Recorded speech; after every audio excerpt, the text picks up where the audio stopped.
সুপ্রিয় দর্শক শ্রোতা, আসসালামু আলাইকুম। বরাবরের ন্যায় এবারও একটি ভালো কাজের সাক্ষী হতে যাচ্ছেন।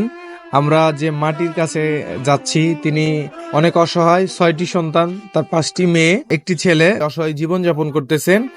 যারা আমার এই ভালো কাজগুলো এবং এই ভিডিওগুলো দেখেন এবং লাইক কমেন্ট শেয়ার করে আমাকে উৎসাহিত করেন, আর্থিকভাবে সহযোগিতা না করতে পারলেও আপনারা একটি লাইক কমেন্ট দিয়ে আমাকে উৎসাহিত করবেন। চাচি ভালো আছেন আপনি? আছি বাবা, ভালো আছেন? আছি। রোজা আছেন আপনি? হ্যাঁ, ওটা আছে। সবকটা রোজা রাখছিলেন? হ্যাঁ, সব আছে। ওই রমজান উপলক্ষে আপনার জন্য কিছু বাজার নিয়ে এসেছেন। হ্যাঁ। কেমন হয়েছে চাচি? না, আমার মনে হচ্ছে বাবা। মরদ দেখছে হ্যাঁ, নাই। কি আপনার সন্তান নাই? আছে একটা 5টা মেয়ে, একটা বেটা, একটা ঢাকা বলছেন। ও, কে বেড়া দেখাশোনা করে না? তার ছয় হয়েছে যে ঢাকা যা বড় বেটাটা অ্যাক্সিডেন্ট হয়েছে, অপারেশন করছে। তার বউ ছয় নিয়ে তো ঢাকা। কি আপনার নিজস্ব কোনো জায়গা জমি নাই?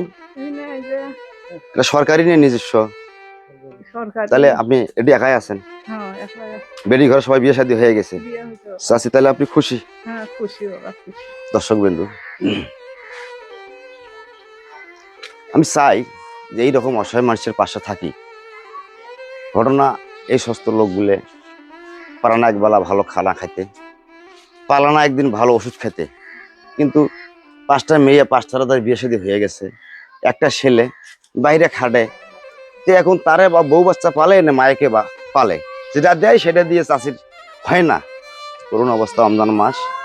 তা আমি এই চাষির জন্য কিছু রমজান মাস উপলক্ষে কিছু বাজার দিয়ে গেছি আমার সাধ্য অনুযায়ী। মানে আমার সেই রকম টাকা পয়সা নাই যে চাষিকে আমি অনেক টাকা তার হাতে দেব, কিন্তু আমার সাধ্য অনুযায়ী কিছুদিনের বাজার তার হাতে আজকে আমি তুলে দিয়ে গেলাম। আমার যারা ফ্যান ফলোয়ার আছেন, আপনারা এই ভিডিওটা দেখবে, সুন্দর একটা শেয়ার করবে ভাই, তাহলে আমি যেন এইরকম অসহায় লোকের পাশে যেন আরো আমি থাকতে পারি। ও ভাই কিছু বলবে আরো?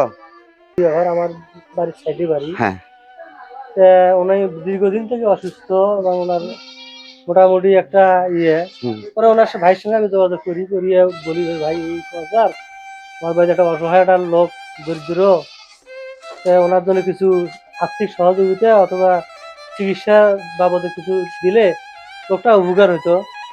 পরে ভাই আমাকে জানালো যে আমি আসতেছি এখন রুগীকে দেখার জন্য, আমি কিছু সহযোগিতা করবো। তখন পরে বলে ভাই আমাকে আশ্বাস দিল, আমি এসে তাকে জানাই যে ভাই আসবে আপনাদের জন্য একটু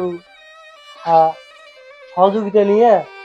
পরে ভাই তো এই যে বাজার করে নিয়ে আসলো, আমিও সাথে নিয়ে আসলাম। না এই ভাই আসে আমার খবর দিছে, বাজার চাহার বসছিলাম, ভাই দেখা হলো, ভাই এই ঘটনা, আপনি তো এই জিনিসগুলো করেন, একটা দিন আসেন নাকি, আমার ওখানে একটা অসহায় লোক আছে। ও ঠিক আছে আসবো বলা।